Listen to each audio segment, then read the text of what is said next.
Chapter 9 of The Wonderful Wizard of Oz by L. Frank Baum. Recording by Phil Chenevert. The Queen of the Field Mice. "We cannot be far from the road of yellow brick now," remarked the Scarecrow, as he stood beside the girl, "for we have come nearly as far as the river carried us."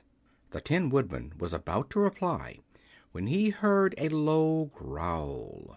Then, turning his head, which worked beautifully on hinges, he saw a strange beast come bounding over the grass toward them. It was indeed a great yellow wildcat, and the Woodman thought it must be chasing something, for its ears were lying close to its head, and its mouth was wide open, showing 2 rows of ugly teeth, while its red eyes glowed like balls of fire. As it came nearer, the Tin Woodman saw that running before the beast was a little gray field mouse, and although he had no heart, he knew it was wrong for the wildcat to try to kill such a pretty, harmless creature. So the Woodman raised his axe, and as the wildcat ran by, he gave it a quick blow that cut the beast's head clean off from its body, and it rolled over at his feet in 2 pieces. The field mouse, now that it was freed from its enemy, stopped short, and coming slowly up to the Woodman, it said, in a squeaky little voice, "Oh, thank you ever so much for saving my life." "Don't speak of it, I beg you," replied the Woodman. "I have no heart, you know, so I am careful to help all those who may need a friend, even if it happens to be only a mouse." "Only a mouse!" cried the little animal indignantly. "Why, I am a queen, the queen of all the field mice." "Oh, indeed," said the Woodman, making a bow. "Therefore you have done a great deed, as well as a brave one, in saving my life," added the Queen. At that moment several mice were seen running up as fast as their little legs could carry them, and when they saw their Queen they exclaimed, "Oh, your Majesty, we thought you would be killed. How did you manage to escape the great wildcat?" They all bowed so low to the little Queen that they almost stood on their heads. "This funny Tin Man," she answered, "killed the wildcat and saved my life. So hereafter you must all serve him and obey his slightest wish." "We will!" cried all the mice in a shrill chorus, and then they scampered in all directions, for Toto had awakened from his sleep, and seeing all these mice around him, he gave one bark of delight and jumped right into the middle of the group. Toto had always loved to chase mice when he lived in Kansas, and he saw no harm in it. But the Tin Woodman caught the dog in his arms and held him tight, while he called to the mice, come back! Toto shall not hurt you." At this the Queen of the Mice stuck her head out from underneath a clump of grass and asked in a timid voice, "Are you sure he will not bite us?" "I will not let him," said the Woodman, "so do not be afraid." One by one the mice came creeping back, and Toto did not bark again, although he tried to get out of the Woodman's arms, and would have bitten him had he not known very well he was made of tin. Finally one of the biggest mice spoke. "Is there anything we can do," it asked, "to repay you for saving the life of our Queen?" "Nothing that I know of," answered the Woodman. But the Scarecrow, who had been trying to think, but could not because his head was stuffed with straw, said quickly, "Oh, yes! You can save our friend, the Cowardly Lion, who is asleep in the poppy bed." "A lion?" cried the little Queen. "Why, he would eat us all up." "Oh, no," declared the Scarecrow. "This lion is a coward." "Really?" asked the mouse. "He says so himself," answered the Scarecrow, "and he would never hurt anyone who is our friend. If you will help us to save him, I promise that he shall treat you all with kindness." "Very well," said the Queen. "We trust you, but what shall we do?" "Are there many of these mice which call you Queen and are willing to obey you?" "Oh, yes, there are thousands," she replied. "Then send for them all to come here as soon as possible, and let each one bring a long piece of string." The Queen turned to the mice that attended her, and told them to go at once and get all her people. As soon as they heard her orders, they ran away in every direction as fast as possible. "Now," said the Scarecrow to the Tin Woodman, "you must go to those trees by the riverside and make a truck that will carry the Lion." So the Woodman went at once to the trees and began to work, and soon he made a truck out of the limbs of trees, from which he chopped away all the leaves and branches. He fastened it together with wooden pegs and made the four wheels out of short pieces of a big tree trunk. So fast and so well did he work that by the time the mice began to arrive the truck was all ready for them. They came from all directions, and there were thousands of them, big mice and little mice and middle-sized mice, and each one brought a piece of string in his mouth. It was about this time that Dorothy woke from her long sleep and opened her eyes. She was greatly astonished to find herself lying upon the grass, with thousands of mice standing around and looking at her timidly. But the Scarecrow told her about everything, and turning to the dignified little mouse, he said, "Permit me to introduce to you Her Majesty, the Queen." Dorothy nodded gravely, and the Queen made a curtsy, after which she became quite friendly with the little girl. The Scarecrow and the Woodman now began to fasten the mice to the truck, using the strings they had brought. One end of a string was tied around the neck of each mouse and the other end to the truck. Of course the truck was 1,000 times bigger than any of the mice who were to draw it, but when all the mice had been harnessed they were able to pull it quite easily. Even the Scarecrow and the Tin Woodman could sit on it, and were drawn swiftly by their queer little horses to the place where the Lion lay asleep. After a great deal of hard work, for the Lion was heavy, they managed to get him up on the truck. Then the Queen hurriedly gave her people the order to start, for she feared if the mice stayed among the poppies too long they also would fall asleep. At first the little creatures, many though they were, could hardly stir the heavily loaded truck, but the Woodman and the Scarecrow both pushed from behind, and they got along better. Soon they rolled the Lion out of the poppy bed to the green fields, where he could breathe the sweet fresh air again, instead of the poisonous scent of the flowers. Dorothy came to meet them, and thanked the little mice warmly for saving her companion from death. She had grown so fond of the big Lion she was glad he had been rescued. Then the mice were unharnessed from the truck and scampered away through the grass to their homes. The Queen of the Mice was the last to leave. "If ever you need us again," she said, "come out into the field and call, and we shall hear you and come to your assistance. Goodbye." "Goodbye," they all answered, and away the Queen ran, while Dorothy held Toto tightly, lest he should run after her and frighten her. After this they sat down beside the Lion until he should awaken, and the Scarecrow brought Dorothy some fruit from a tree near by, which she ate for her dinner. End of Chapter 9. Chapter 10 of The Wonderful Wizard of Oz by L. Frank Baum. The Guardian of the Gate. It was some time before the Cowardly Lion awakened, for he had lain among the poppies a long while, breathing in their deadly fragrance. But when he did open his eyes and roll off the truck, he was very glad to find himself still alive.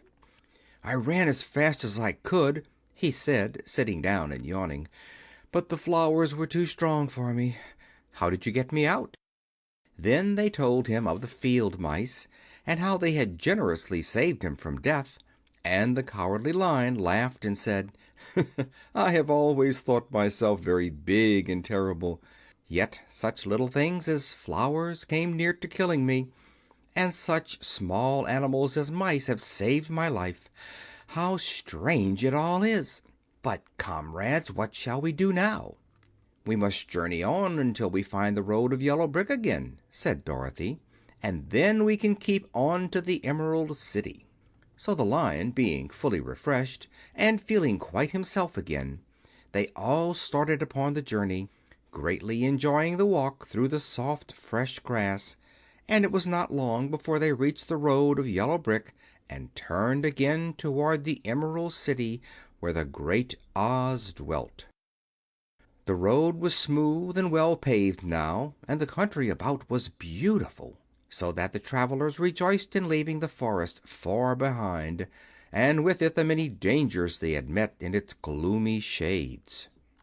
Once more they could see fences built beside the road, but these were painted green, and when they came to a small house in which a farmer evidently lived, that also was painted green. They passed by several of these houses during the afternoon, and sometimes people came to the doors and looked at them as if they would like to ask questions, but no one came near them nor spoke to them because of the great lion, of which they were very much afraid.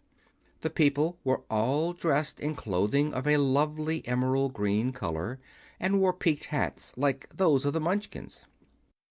"This must be the Land of Oz," said Dorothy, "and we are surely getting near the Emerald City." "Yes," answered the Scarecrow. "Everything is green here, while in the country of the Munchkins blue was the favorite color. But the people do not seem to be as friendly as the Munchkins, and I'm afraid we shall be unable to find a place to pass the night."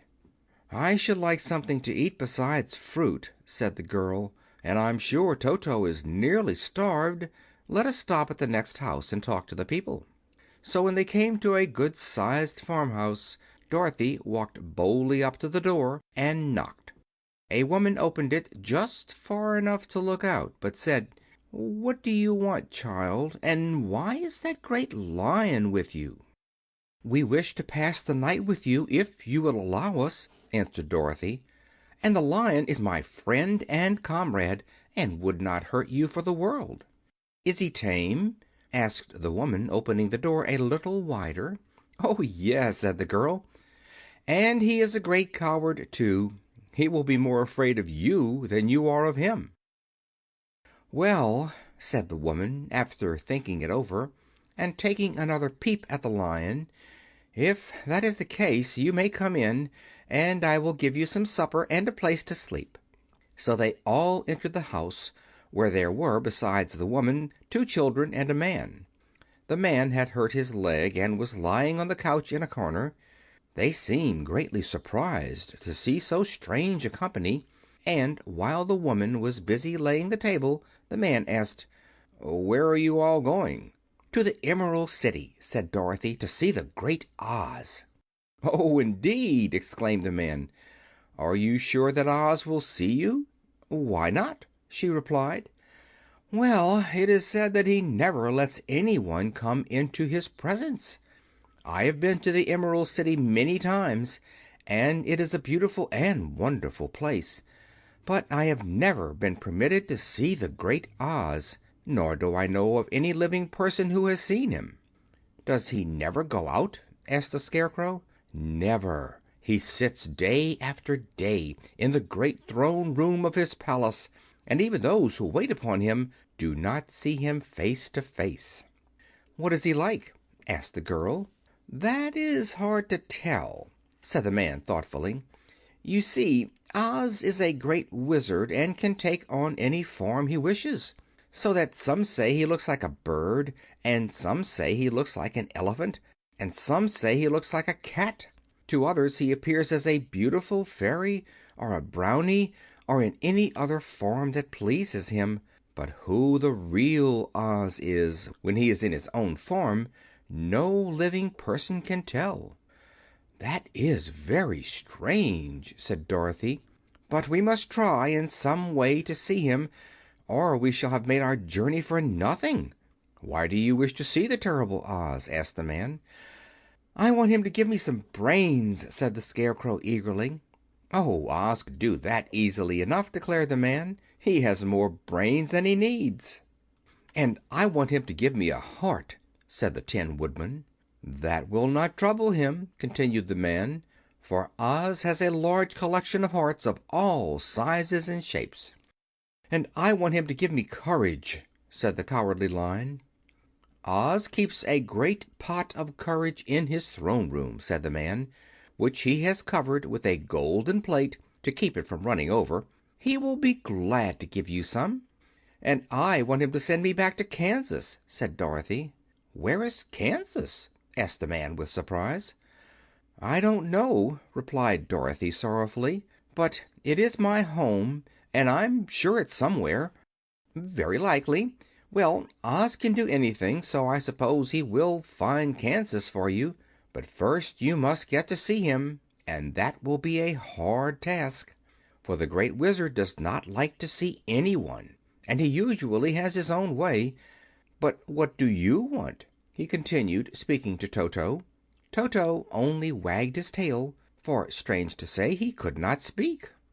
The woman now called to them that supper was ready, so they gathered around the table, and Dorothy ate some delicious porridge, and a dish of scrambled eggs, and a plate of nice white bread, and enjoyed her meal. The Lion ate some of the porridge, but did not care for it, saying it was made from oats, and oats were food for horses, not for lions. The Scarecrow and the Tin Woodman ate nothing at all. Toto ate a little of everything, and was glad to get a good supper again. The woman now gave Dorothy a bed to sleep in, and Toto lay down beside her, while the Lion guarded the door of her room so she might not be disturbed. The Scarecrow and the Tin Woodman stood up in a corner and kept quiet all night, although of course they could not sleep. The next morning, as soon as the sun came up, they started on their way, and soon saw a beautiful green glow in the sky just before them. "That must be the Emerald City," said Dorothy. As they walked on, the green glow became brighter and brighter, and it seemed that at last they were nearing the end of their travels. Yet it was afternoon before they came to the great hall that surrounded the city. It was high and thick, and of a bright green color. In front of them, and at the end of the road of yellow brick, was a big gate, all studded with emeralds that glittered so in the sun that even the painted eyes of the Scarecrow were dazzled by their brilliancy. There was a bell beside the gate, and Dorothy pushed the button and heard a silvery tinkle sound within. Then the big gate swung slowly open, and they all passed through and found themselves in a high arched room, the walls of which glistened with countless emeralds. Before them stood a little man about the same size as the Munchkins. He was clothed all in green, from his head to his feet, and even his skin was of a greenish tint, and at his side was a large green box. When he saw Dorothy and her companions, the man asked, "What do you wish in Emerald City?" "We came here to see the Great Oz," said Dorothy. The man was so surprised at this answer that he sat down to think it over. "It has been many years since anyone asked me to see Oz," he said, shaking his head in perplexity. "He is powerful and terrible, and if you come on an idle or foolish errand to bother the wise reflections of the Great Wizard, he might be angry and destroy you all in an instant." "But it is not a foolish errand, nor an idle one," replied the Scarecrow. "It is important, and we have been told that Oz is a good wizard." "And so he is," said the Green Man, "and he rules the Emerald City wisely and well. But to those who are not honest, or who approach him from curiosity, he is most terrible, and few have ever dared ask to see his face. I am the Guardian of the Gates, and since you demand to see the Great Oz, I must take you to his palace. But first you must put on the spectacles." "Why?" asked Dorothy. "Because if you do not wear spectacles, the brightness and glory of the Emerald City would blind you. Even those who live in the city must wear spectacles night and day. They are all locked on, for Oz so ordered it when the city was first built, and I have the only key that will unlock them." He opened the big box, and Dorothy saw that it was filled with spectacles of every size and shape. All of them had green glasses in them. The Guardian of the Gates found a pair that would just fit Dorothy and put them over her eyes. There were two golden bands fastened to them that passed around the back of her head, where they were locked together by a little key that was at the end of a chain the Guardian of the Gates wore around his neck. When they were on, Dorothy could not take them off had she wished, but of course she did not wish to be blinded by the glare of the Emerald City, so she said nothing. Then the Green Man fitted spectacles for the Scarecrow, and the Tin Woodman, and the Lion, and even on little Toto, and all were locked fast with the key. Then the Guardian of the Gates put on his own glasses and told them he was ready to show them to the palace. Taking a big golden key from a peg on the wall, he opened another gate, and they all followed him through the portal into the streets of the Emerald City. End of chapter 10.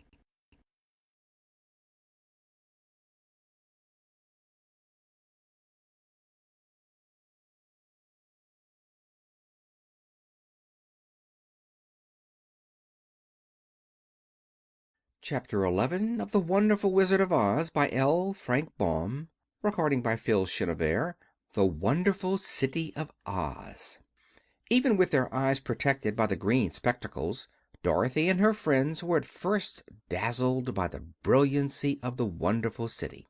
The streets were lined with beautiful houses, all built of green marble and studded everywhere with sparkling emeralds. They walked over a pavement of the same green marble, and where the blocks were joined together were rows of emeralds set closely and glittering in the brightness of the sun. The window panes were of green glass. Even the sky above the city had a green tint, and the rays of the sun were green. There were many people, men, women, and children, walking about, and these were all dressed in green clothes and had greenish skins. They looked at Dorothy and her strangely assorted company with wondering eyes, and the children all ran away and hid behind their mothers when they saw the Lion, but no one spoke to them. Many shops stood in the street, and Dorothy saw that everything in them was green.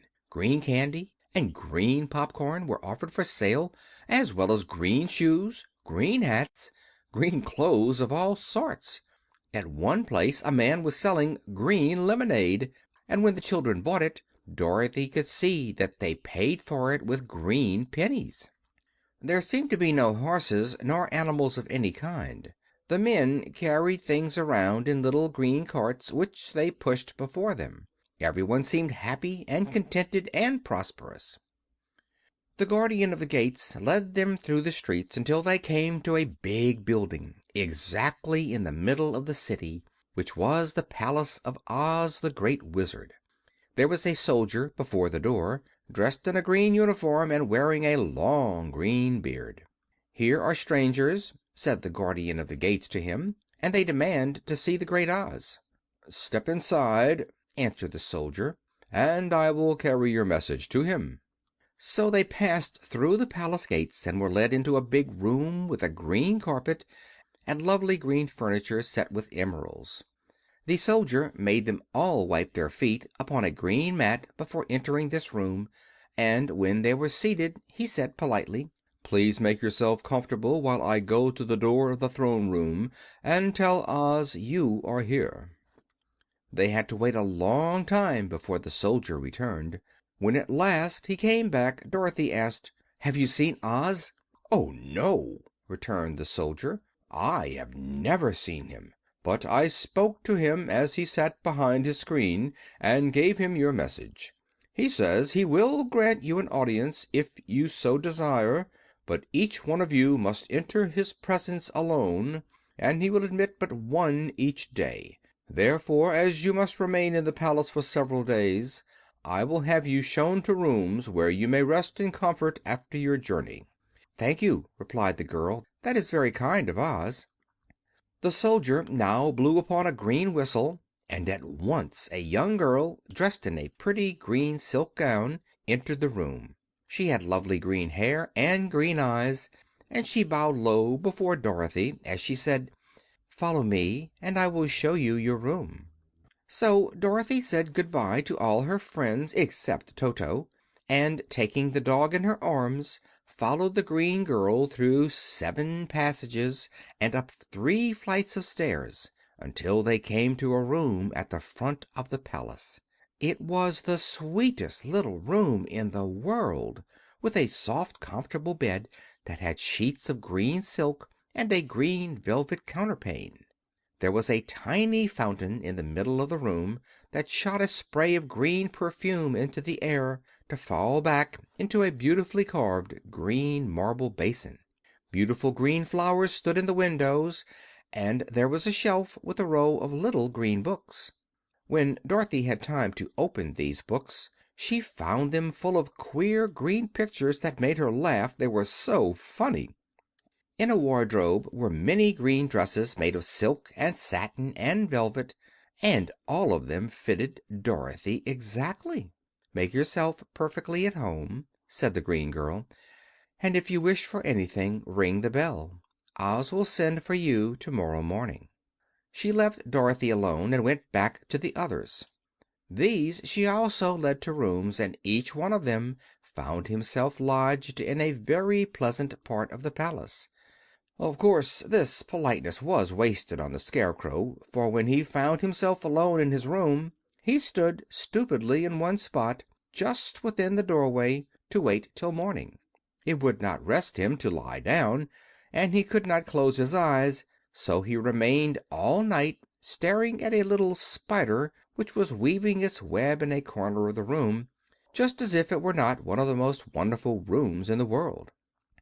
The Tin Woodman lay down on his bed from force of habit, for he remembered when he was made of flesh, but not being able to sleep, he passed the night moving his joints up and down to make sure they kept in good working order. The Lion would have preferred a bed of dried leaves in the forest, and did not like being shut up in a room, but he had too much sense to let this worry him. So he sprang upon the bed and rolled himself up like a cat, and purred himself asleep in a minute. The next morning, after breakfast, the Green Maiden came to fetch Dorothy, and she dressed her in one of the prettiest gowns, made of green brocaded satin. Dorothy put on a green silk apron and tied a green ribbon around Toto's neck, and they started for the throne room of the Great Oz. First they came to a great hall in which were many ladies and gentlemen of the court, all dressed in rich costumes. These people had nothing to do but talk to each other, but they always came to wait outside the throne room every morning, although they were never permitted to see Oz. As Dorothy entered, they looked at her curiously, and one of them whispered, "Are you really going to look upon the face of Oz the Terrible?"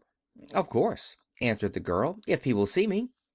"Oh, he will see you," said the soldier who had taken her message to the Wizard, "although he does not like to have people ask to see him. Indeed, at first he was angry, and said I should send you back where you came from. Then he asked me what you looked like, and when I mentioned your silver shoes he was very much interested. At last I told him about the mark upon your forehead, and he decided he would admit you to his presence." Just then the bell rang, and the green girl said to Dorothy, "That is the signal. You must go into the throne room alone." She opened a little door, and Dorothy walked boldly through and found herself in a wonderful place. It was a big round room with a high arched roof, and the walls and ceiling and floor were covered with large emeralds set closely together. In the center of the room was a great light as bright as the sun, which made the emeralds sparkle in a wonderful manner. But what interested Dorothy most was the big throne of green marble that stood in the middle of the room. It was shaped like a chair and sparkled with gems, as did everything else. In the center of the chair was an enormous head, without a body to support it, or any arms or legs whatever. There was no hair upon this head, but it had eyes and a nose and mouth, and was much bigger than the head of the biggest giant. As Dorothy gazed upon this in wonder and fear, the eyes turned slowly and looked at her sharply and steadily. Then the mouth moved, and Dorothy heard a voice say, I am Oz, the Great and Terrible. Who are you, and why do you seek me?" It was not such an awful voice as she had expected to come from the big head, so she took courage and answered, "I am Dorothy, the small and meek. I have come to you for help." Then the eyes looked at her thoughtfully for a full minute. Then the voice said, "Where did you get the silver shoes?" "I got them from the Wicked Witch of the East when my house fell on her and killed her," she replied. "Where did you get the mark upon your forehead?" continued the voice. "That is where the Good Witch of the North kissed me when she bade me good bye and sent me to you," said the girl. Again the eyes looked at her sharply, and they saw she was telling the truth. Then Oz asked, "What do you wish me to do?" "Send me back to Kansas, where my Aunt Em and Uncle Henry are," she answered earnestly. "I don't like your country, although it is so beautiful, and I am sure Aunt Em would be dreadfully worried over my being away so long." The eyes winked 3 times, and then they turned up to the ceiling and down to the floor, and rolled around so queerly that they seemed to see every part of the room. And at last they looked at Dorothy again.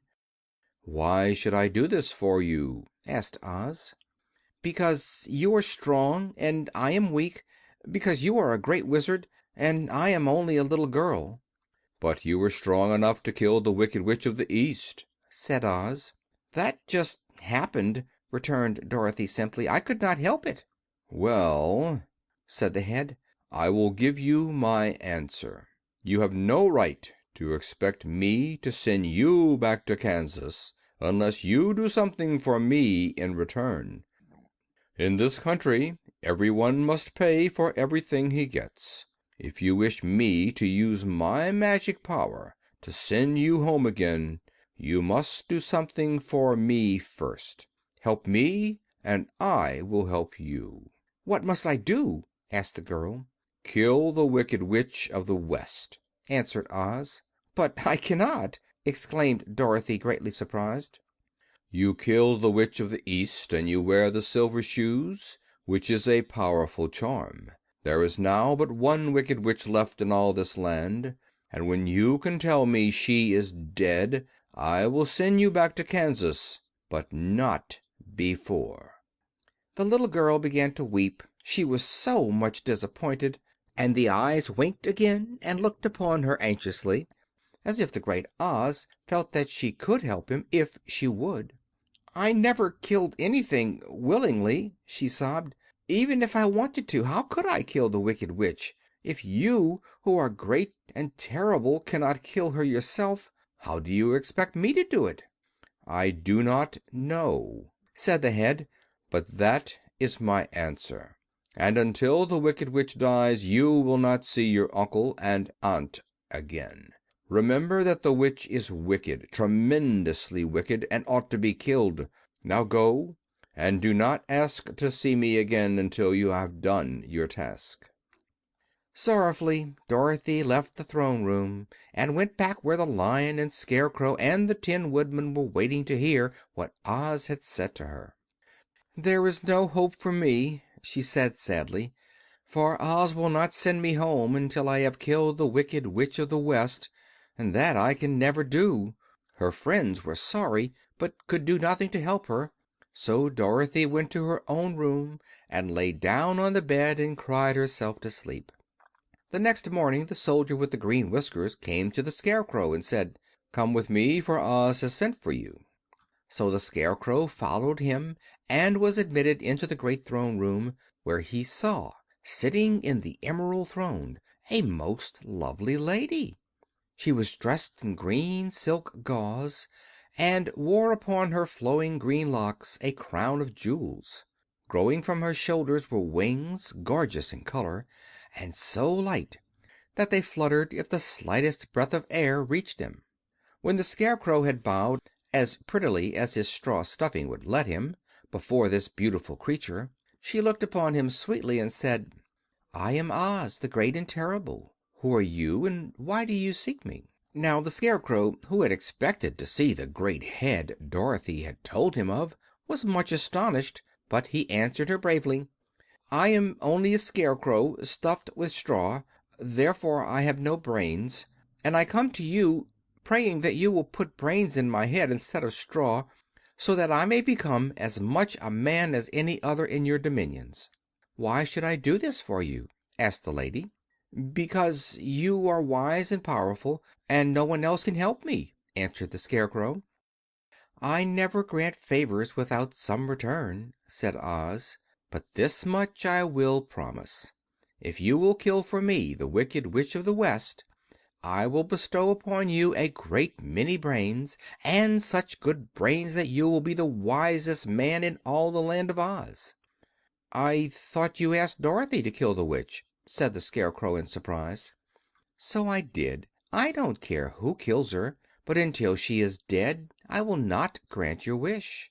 Now go, and do not seek me again until you have earned the brains you so greatly desire."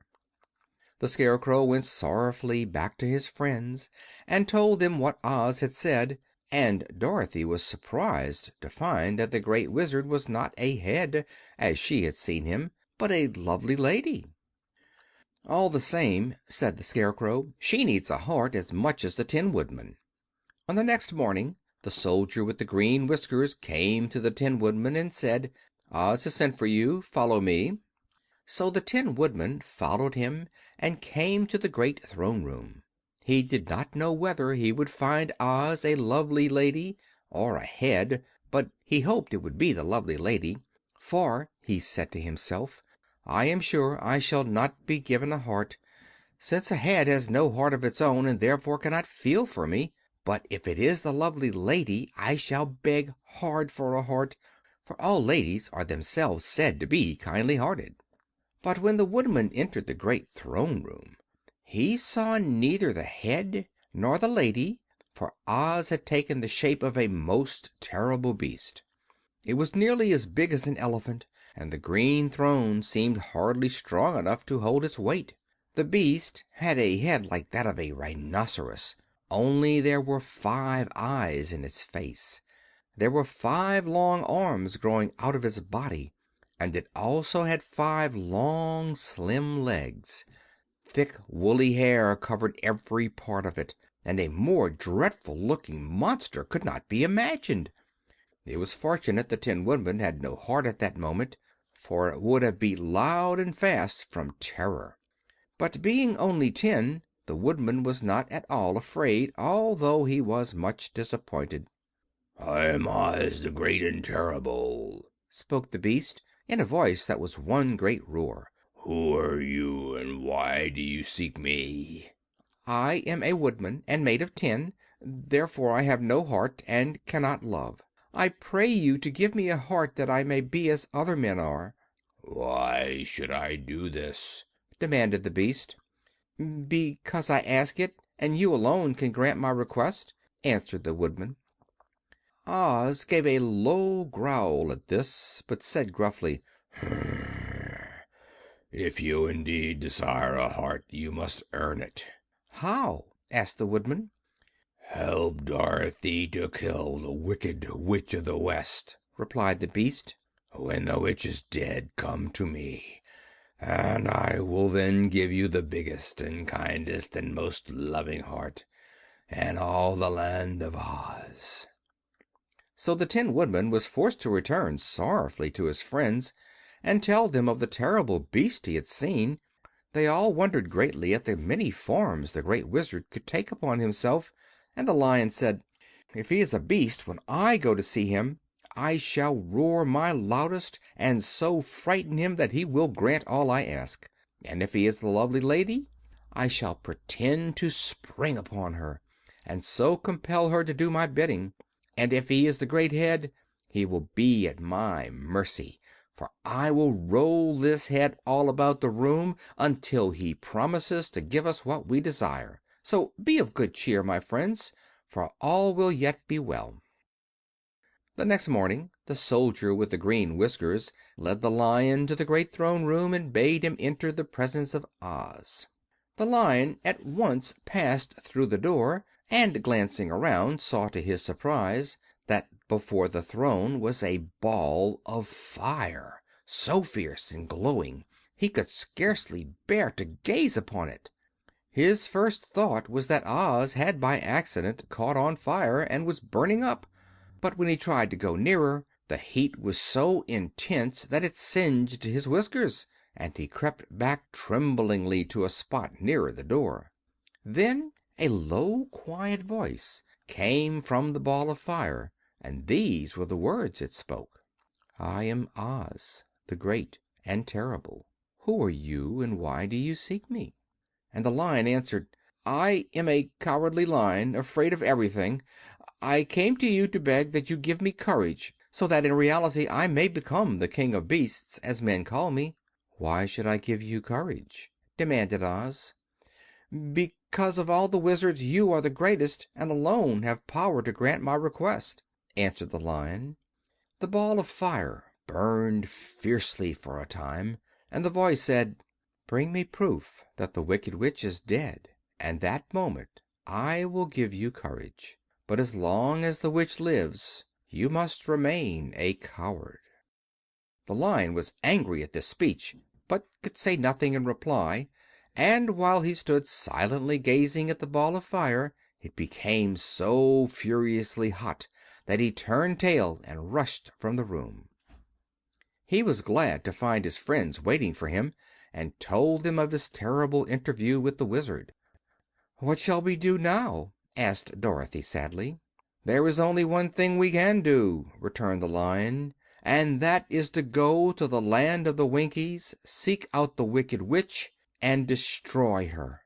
"But suppose we cannot?" said the girl. "Then I shall never have courage," declared the Lion. "And I shall never have brains," added the Scarecrow. "And I shall never have a heart," spoke the Tin Woodman. "And I shall never see Aunt Em and Uncle Henry," said Dorothy, beginning to cry. "Be careful!" cried the green girl. "The tears will fall on your green silk gown and spot it." So Dorothy dried her eyes and said, "I suppose we must try it. But I am sure I do not want to kill anybody, even to see Aunt Em again." "I will go with you, but I'm too much of a coward to kill the witch," said the Lion. "I will go, too," declared the Scarecrow, "but I shall not be of much help to you, I am such a fool." "I haven't the heart to harm even a witch," replied the Tin Woodman. "But if you go, I certainly shall go with you." Thereupon it was decided to start upon their journey the next morning, and the Woodman sharpened his axe on a green grindstone and had all his joints properly oiled. The Scarecrow stuffed himself with fresh straw, and Dorothy put new paint on his eyes that he might see better. The green girl, who was very kind to them, filled Dorothy's basket with good things to eat, and fastened a little bell around Toto's neck with a green ribbon. They went to bed quite early and slept soundly until daylight, when they were awakened by the crowing of a green cock that lived in the back yard of the palace, and the cackling of a hen that had laid a green egg. Chapter 12 of The Wonderful Wizard of Oz by L. Frank Baum. Chenevert. The Search for the Wicked Witch. The soldier with the green whiskers led them through the streets of the Emerald City until they reached the room where the Guardian of the Gates lived. This officer unlocked their spectacles and put them back in his great box, and then he politely opened the gate for our friends. "Which road leads to the Wicked Witch of the West?" asked Dorothy. "There is no road," answered the Guardian of the Gates. "No one ever wishes to go that way." "How then are we to find her?" inquired the girl. "That will be easy," replied the man, "for when she knows you are in the country of the Winkies she will find you and make you all her slaves." "Perhaps not," said the Scarecrow, "for we mean to destroy her." "Oh, that is different," said the Guardian of the Gates. "No one has ever destroyed her before, so I naturally thought she would make slaves of you, as she has of the rest. But take care, for she is wicked and fierce, and may not allow you to destroy her. Keep to the west, where the sun sets, and you cannot fail to find her." They thanked him and bade him good bye, and turned toward the west, walking over fields of soft grass, dotted here and there with daisies and buttercups. Dorothy still wore the pretty silk dress she had put on in the palace, but now, to her surprise, she found it was no longer green, but pure white. The ribbon around Toto's neck had also lost its green color, and was as white as Dorothy's dress. The Emerald City was soon left far behind. As they advanced, the ground became rougher and hillier, for there were no farms nor houses in this country of the West, and the ground was untilled. In the afternoon the sun shone hot in their faces, for there were no trees to offer them shade, so that before night Dorothy and Toto and the Lion were tired, and lay down upon the grass and fell asleep, with the Woodman and the Scarecrow keeping watch. Now, the Wicked Witch of the West had but one eye, yet that was as powerful as a telescope, and could see everywhere. So, as she sat at the door of her castle, she happened to look around and saw Dorothy lying asleep, with her friends all about her. They were a long distance off, but the Wicked Witch was angry to find them in her country, so she blew upon a silver whistle that hung around her neck. At once there came running to her from all directions a pack of great wolves. They had long legs and fierce eyes and sharp teeth. "Go to those people," said the witch, "and tear them to pieces." "Are you not going to make them your slaves?" asked the leader of the wolves. "No," she answered. "One is of tin and one is of straw. One is a girl and another is a lion. None of them is fit to work, so you may tear them into small pieces." "Very well," said the wolf, and he dashed away at full speed, followed by the others. It was lucky the Scarecrow and the Woodman were wide awake and heard the wolves coming. "This is my fight," said the Woodman, "so get behind me and I will meet them as they come." He seized his axe, which he had made very sharp, and as the leader of the wolves came on, the Tin Woodman swung his arm and chopped the wolf's head from its body, so that it immediately died.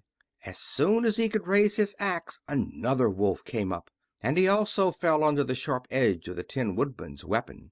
There were 40 wolves, and 40 times a wolf was killed, so that at last they all lay dead in a heap before the Woodman. Then he put down his axe and sat beside the Scarecrow, who said, "It was a good fight, friend." They waited until Dorothy awoke the next morning. The little girl was quite frightened when she saw the great pile of shaggy wolves, but the Tin Woodman told her all. She thanked him for saving them and sat down to breakfast, after which they started again upon their journey. Now this same morning the Wicked Witch came to the door of her castle and looked out with her one eye that could see far off. She saw all her wolves lying dead, and the strangers still traveling through her country. This made her angrier than before, and she blew her silver whistle twice. Straightway a great flock of wild crows came flying toward her, enough to darken the sky. And the Wicked Witch said to the King Crow, "Fly at once to the strangers, peck out their eyes, and tear them to pieces." The wild crows flew in one great flock toward Dorothy and her companions. When the little girl saw them coming, she was afraid, but the Scarecrow said, "This is my battle, so lie down beside me and you will not be harmed." So they all lay upon the ground except the Scarecrow, and he stood up and stretched out his arms. And when the crows saw him they were frightened, as these birds always are by scarecrows, and did not dare to come any nearer. But the King Crow said, "It is only a stuffed man. I will peck his eyes out." The King Crow flew at the Scarecrow, who caught it by the head and twisted its neck until it died. And then another crow flew at him, and the Scarecrow twisted its neck also. There were 40 crows, and 40 times the Scarecrow twisted a neck, until at last all were lying dead beside him. Then he called his companions to rise, and again they went upon their journey. When the Wicked Witch looked out again and saw all her crows lying in a heap, she got into a terrible rage and blew 3 times upon her silver whistle. Forthwith there was heard a great buzzing in the air, and a swarm of black bees came flying toward her. "Go to the strangers and sting them to death," commanded the witch, and the bees turned and flew rapidly until they came to where Dorothy and her friends were walking. But the Woodman had seen them coming, and the Scarecrow had decided what to do.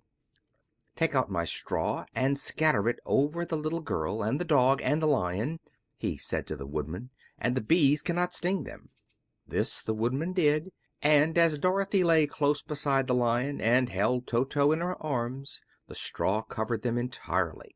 The bees came and found no one but the Woodman to sting, so they flew at him and broke off all their stings against the tin without hurting the Woodman at all. And as bees cannot live when their stings are broken, that was the end of the black bees, and they lay scattered thick about the Woodman like little heaps of fine coal. Then Dorothy and the Lion got up, and the girl helped the Tin Woodman put the straw back into the Scarecrow again, until he was as good as ever, so they started upon their journey once more. The Wicked Witch was so angry when she saw her black bees in little heaps like fine coal that she stamped her foot and tore her hair and gnashed her teeth, and then she called a dozen of her slaves, who were the Winkies, and gave them sharp spears, telling them to go to the strangers and destroy them. The Winkies were not a brave people, but they had to do as they were told. So they marched away until they came near to Dorothy. Then the Lion gave a great roar and sprang toward them, and the poor Winkies were so frightened that they ran back as fast as they could. When they returned to the castle, the Wicked Witch beat them well with a strap and sent them back to their work, after which she sat down to think what she could do next. She could not understand how all her plans to destroy these strangers had failed. But she was a powerful witch as well as a wicked one, and she soon made up her mind how to act. There was in her cupboard a golden cap with a circle of diamonds and rubies running round it. This golden cap had a charm. Whoever owned it could call 3 times upon the winged monkeys, who would obey any order they were given. But no person could command these strange creatures more than 3 times. Twice already the Wicked Witch had used the charm of the cap. Once when she had made the Winkies her slaves, and set herself to rule over their country. The winged monkeys had helped her to do this. The second time was when she had fought against the great Oz himself, and driven him out of the land of the West. The winged monkeys had also helped her in doing this. Only once more could she use this golden cap, for which reason she did not like to do so until all her other powers were exhausted. But now that her fierce wolves and her wild crows and her stinging bees were gone, and her slaves had been scared away by the Cowardly Lion, she saw there was only one way left to destroy Dorothy and her friends. So the Wicked Witch took the golden cap from her cupboard and placed it upon her head. Then she stood upon her left foot and said slowly, "Eep, peep, kaki." Next she stood upon her right foot and said, "Hilo, holo, hello." After this she stood upon both feet and cried in a loud voice, "Zizza, zooza, zik." Now the charm began to work. The sky was darkened, and a low rumbling sound was heard in the air. There was a rushing of many wings, a great chattering and laughing, and the sun came out of the dark sky to show the Wicked Witch surrounded by a crowd of monkeys, each with a pair of immense and powerful wings on his shoulders. One, much bigger than the others, seemed to be their leader. He flew close to the Witch and said, "You have called us for the third and last time. What do you command?" "Go to the strangers who are within my land and destroy them all, except the Lion," said the Wicked Witch. "Bring that beast to me, for I have a mind to harness him like a horse and make him work." "Your commands shall be obeyed," said the leader. Then, with a great deal of chattering and noise, the Winged Monkeys flew away to the place where Dorothy and her friends were walking. Some of the Monkeys seized the Tin Woodman and carried him through the air until they were over a country thickly covered with sharp rocks. Here they dropped the poor Woodman, who fell a great distance to the rocks, where he lay so battered and dented that he could neither move nor groan. Others of the Monkeys caught the Scarecrow, and with their long fingers pulled all of the straw out of his clothes and head. They made his hat and boots and clothes into a small bundle and threw it into the top branches of a tall tree. The remaining Monkeys threw pieces of stout rope around the Lion and wound many coils about his body and head and legs, until he was unable to bite or scratch or struggle in any way. Then they lifted him up and flew away with him to the witch's castle, where he was placed in a small yard with a high iron fence around it, so that he could not escape. But Dorothy they did not harm at all. She stood with Toto in her arms, watching the sad fate of her comrades, and thinking it would soon be her turn. The leader of the Winged Monkeys flew up to her, his long hairy arms stretched out and his ugly face grinning terribly. But he saw the mark of the Good Witch's kiss upon her forehead, and stopped short, motioning the others not to touch her. "We dare not harm this little girl," he said to them, "for she is protected by the power of good, and that is greater than the power of evil. All we can do is to carry her to the castle of the Wicked Witch and leave her there." So, carefully and gently, they lifted Dorothy in their arms and carried her swiftly through the air until they came to the castle, where they set her down upon the front doorstep. Then the leader said to the witch, "We have obeyed you as far as we were able. The Tin Woodman and the Scarecrow are destroyed, and the Lion is tied up in your yard. The little girl we dare not harm, nor the dog she carries in her arms. Your power over our band is now ended, and you will never see us again." Then all the Winged Monkeys, with much laughing and chattering and noise, flew into the air and were soon out of sight.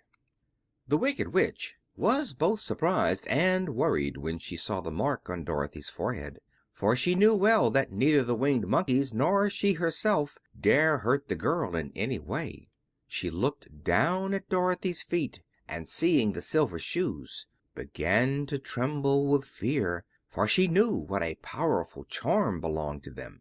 At first the witch was tempted to run away from Dorothy, but she happened to look into the child's eyes and saw how simple the soul behind them was, and that the little girl did not know of the wonderful power the silver shoes gave her. So the Wicked Witch laughed to herself and thought, "I can still make her my slave, for she does not know how to use her power." Then she said to Dorothy, harshly and severely, "Come with me, and see that you mind everything I tell you, for if you do not, I will make an end of you as I did the Tin Woodman and the Scarecrow." Dorothy followed her through many of the beautiful rooms in her castle, until they came to the kitchen, where the witch bade her clean the pots and kettles and sweep the floor and keep the fire fed with wood. Dorothy went to work meekly, with her mind made up to work as hard as she could, for she was glad the Wicked Witch had decided not to kill her. With Dorothy hard at work, the witch thought she could go into the courtyard and harness the Cowardly Lion like a horse. It would amuse her, she was sure, to make him draw her chariot wherever she wished to go to drive. But as she opened the gate, the Lion gave a loud roar and bounded at her so fiercely that the witch was afraid, and ran out and shut the gate again. "If I cannot harness you," said the witch to the Lion, speaking through the bars of the grate, "I can starve you. You shall have nothing to eat until you do as I wish." So after that she took no food to the imprisoned Lion, but every day she came to the gate at noon and asked, "Are you ready to be harnessed like a horse?" And the Lion would answer, "No. If you come into this yard, I will bite you." The reason the Lion did not have to do as the witch wished was that every night, while the woman was asleep, Dorothy carried him food from the cupboard. After he had eaten he would lie down on his bed of straw, and Dorothy would lie beside him and put her head on his soft, shaggy mane, while they talked of their troubles and tried to plan some way to escape. But they could find no way to get out of the castle, for it was constantly guarded by the yellow Winkies, who were the slaves of the Wicked Witch, and too afraid of her not to do as she told them. The girl had to work hard during the day, and often the witch threatened to beat her with the same old umbrella she always carried in her hand. But in truth she did not dare to strike Dorothy, because of the mark upon her forehead. The child did not know this, and was full of fear for herself and Toto. Once the witch struck Toto a blow with her umbrella, and the brave little dog flew at her and bit her leg in return. The witch did not bleed where she was bitten, for she was so wicked that the blood in her had dried up many years before. Dorothy's life became very sad as she grew to understand that it would be harder than ever to get back to Kansas and Aunt Em again.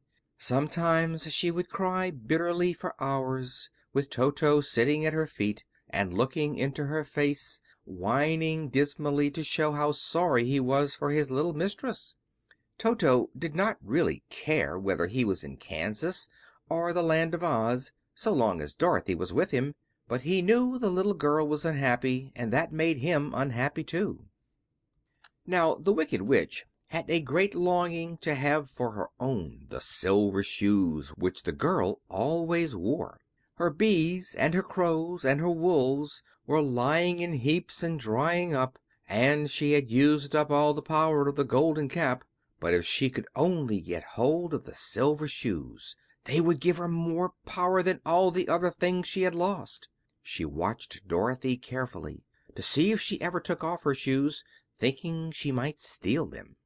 But the child was so proud of her pretty shoes that she never took them off except at night, and when she took her bath. The witch was too much afraid of the dark to dare go in Dorothy's room at night to take the shoes, and her dread of water was greater than her fear of the dark. So she never came near when Dorothy was bathing. Indeed, the old witch never touched water, nor ever let water touch her in any way. But the wicked creature was very cunning, and she finally thought of a trick that would give her what she wanted. She placed a bar of iron in the middle of the kitchen floor, and then, by her magic arts, made the iron invisible to human eyes, so that when Dorothy walked across the floor she stumbled over the bar, not being able to see it, and fell at full length. She was not much hurt, but in her fall one of the silver shoes came off, and before she could reach it the witch had snatched it away and put it on her own skinny foot. The wicked woman was greatly pleased with the success of her trick, for as long as she had one of the shoes she owned half the power of their charm, and Dorothy could not use it against her, even had she known how to do so. The little girl, seeing she had lost one of her pretty shoes, grew angry and said to the witch, "Give me back my shoe."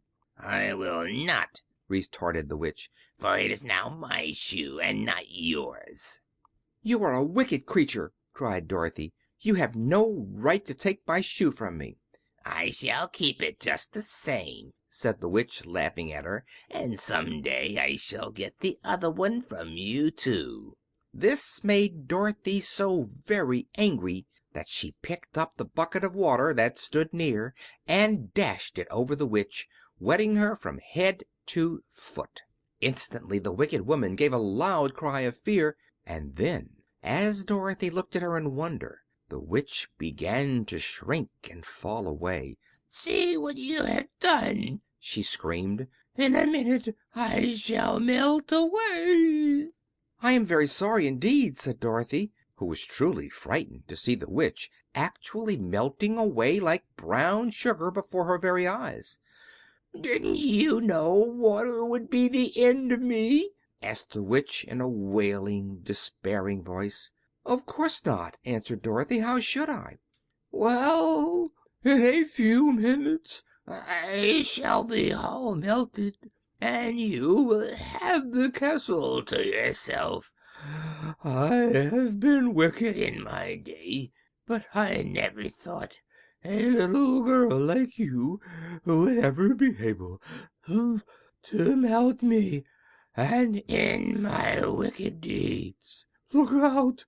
Here I go!" With these words the witch fell down in a brown, melted, shapeless mass, and began to spread over the clean boards of the kitchen floor. Seeing that she was really melted away to nothing, Dorothy drew another bucket of water and threw it over the mess. She then swept it all out the door. After picking up the silver shoe, which was all that was left of the old woman, she cleaned and dried it with a cloth and put it on her foot again. Then, being at last free to do as she chose, she ran out to the courtyard to tell the Lion that the Wicked Witch of the West had come to an end, and that they were no longer prisoners in a strange land. End of chapter 12.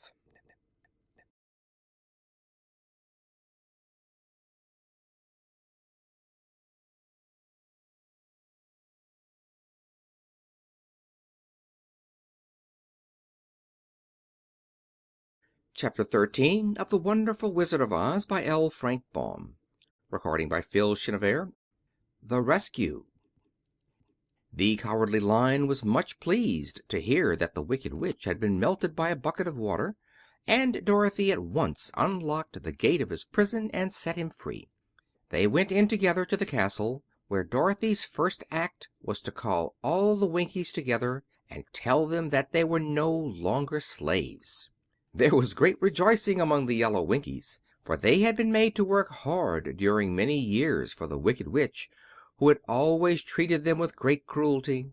They kept this day as a holiday then and ever after, and spent the time in feasting and dancing. "If our friends, the Scarecrow and the Tin Woodman, were only with us," said the Lion, "I should be quite happy." "Don't you suppose we could rescue them?" asked the girl anxiously. "We can try," answered the Lion. So they called the yellow Winkies and asked them if they would help to rescue their friends, and the Winkies said that they would be delighted to do all in their power for Dorothy, who had set them free from bondage. So she chose a number of the Winkies who looked as if they knew the most, and they all started away.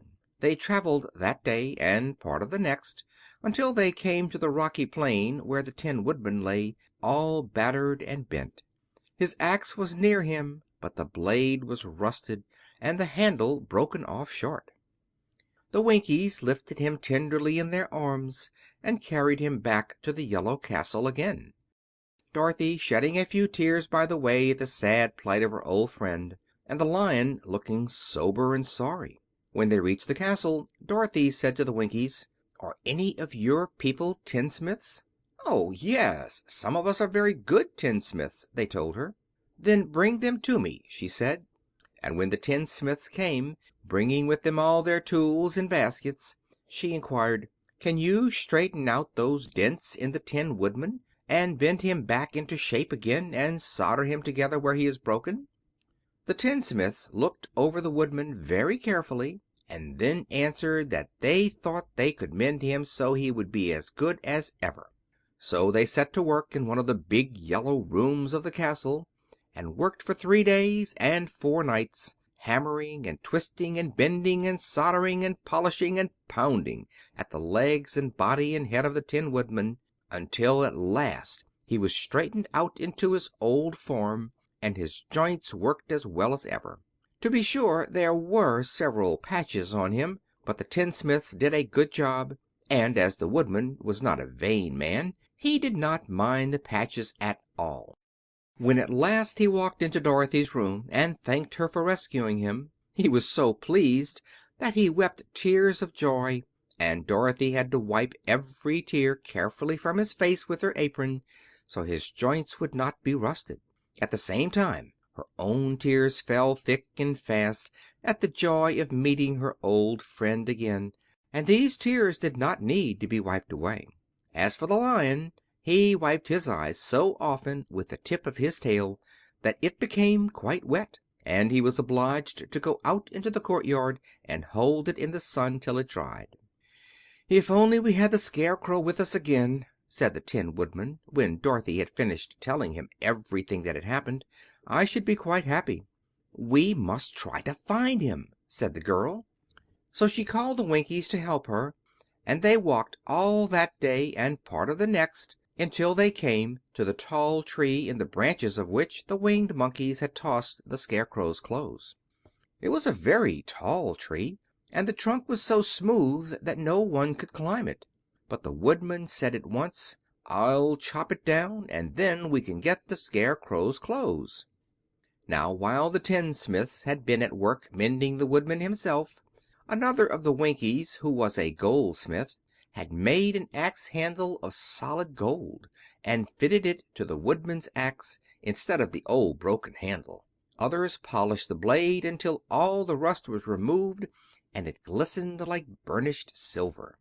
As soon as he had spoken, the Tin Woodman began to chop, and in a short time the tree fell over with a crash, whereupon the Scarecrow's clothes fell out of the branches and rolled off on the ground.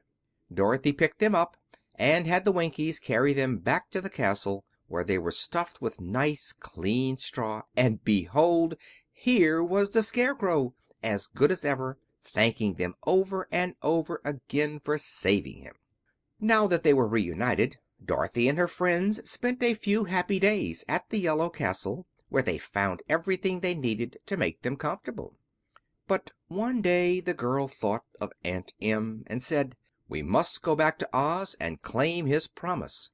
"Yes," said the Woodman, "and at last I shall get my heart." "And I shall get my brains," added the Scarecrow joyfully. "And I shall get my courage," said the Lion thoughtfully. "And I shall get back to Kansas," cried Dorothy, clapping her hands. "Oh, let us start for the Emerald City tomorrow." This they decided to do. The next day they called the Winkies together and bade them good bye. The Winkies were sorry to have them go, and they had grown so fond of the Tin Woodman that they begged him to stay and rule over them and the Yellow Land of the West. Finding they were determined to go, the Winkies gave Toto and the Lion each a golden collar, and to Dorothy they presented a beautiful bracelet studded with diamonds. And to the Scarecrow they gave a gold-headed walking stick to keep him from stumbling, and to the Tin Woodman they offered a silver oil can inlaid with gold and set with precious jewels. Every one of the travelers made the Winkies a pretty speech in return, and all shook hands with them until their arms ached. Dorothy went to the witch's cupboard to fill her basket with food for the journey, and there she saw the golden cap. She tried it on her own head and found it fitted her exactly. She did not know anything about the charm of the golden cap, but she saw that it was pretty, so she made up her mind to wear it and carry her sunbonnet in the basket. Then, being prepared for the journey, they all started for the Emerald City, and the Winkies gave them 3 cheers and many good wishes to carry with them. End of chapter 13. Chapter 14 of The Wonderful Wizard of Oz by L. Frank Baum. The Winged Monkeys. You will remember there was no road, not even a pathway, between the castle of the Wicked Witch and the Emerald City. When the 4 travelers went in search of the witch, she had seen them coming, and so sent the Winged Monkeys to bring them to her. It was much harder to find their way back through the big fields of buttercups and yellow daisies than it was being carried. They knew, of course, that they must go straight east toward the rising sun, and they started off in the right way, but at noon, when the sun was over their heads, they did not know which was east and which was west, and that was the reason they were lost in the great fields. They kept on walking, however, and at night the moon came out and shone brightly. So they lay down among the sweet-smelling yellow flowers and slept soundly until morning, all but the Scarecrow and the Tin Woodman.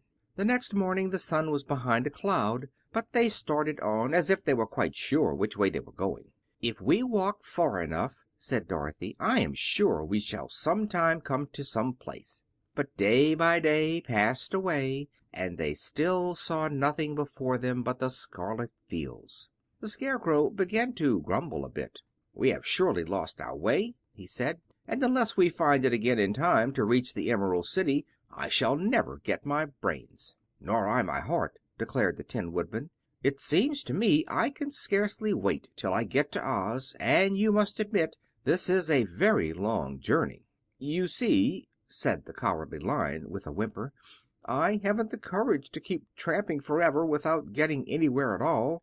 Then Dorothy lost heart. She sat down on the grass and looked at her companions, and they sat down and looked at her, and Toto found that for the first time in his life he was too tired to chase a butterfly that flew past his head. So he put out his tongue and panted, and looked at Dorothy as if to ask what they should do next. "Suppose we call the field mice," she suggested. "They could probably tell us the way to the Emerald City." "To be sure they could!" cried the Scarecrow. "Why didn't we think of that before?" Dorothy blew the little whistle she had always carried about her neck since the Queen of the Mice had given it to her. In a few minutes they heard the pattering of tiny feet, and many of the small gray mice came running up to her. Among them was the Queen herself, who asked in her squeaky little voice, "What can I do for my friends?" "We have lost our way," said Dorothy. "Can you tell us where the Emerald City is?" "Certainly," answered the Queen, "but it is a great way off, for you have had it at your backs all this time." Then she noticed Dorothy's golden cap, and said, "Why don't you use the charm of the cap and call the winged monkeys to you? They will carry you to the City of Oz in less than an hour." "I didn't know there was a charm," answered Dorothy in surprise. "What is it?" "It is written inside the golden cap," replied the Queen of the Mice.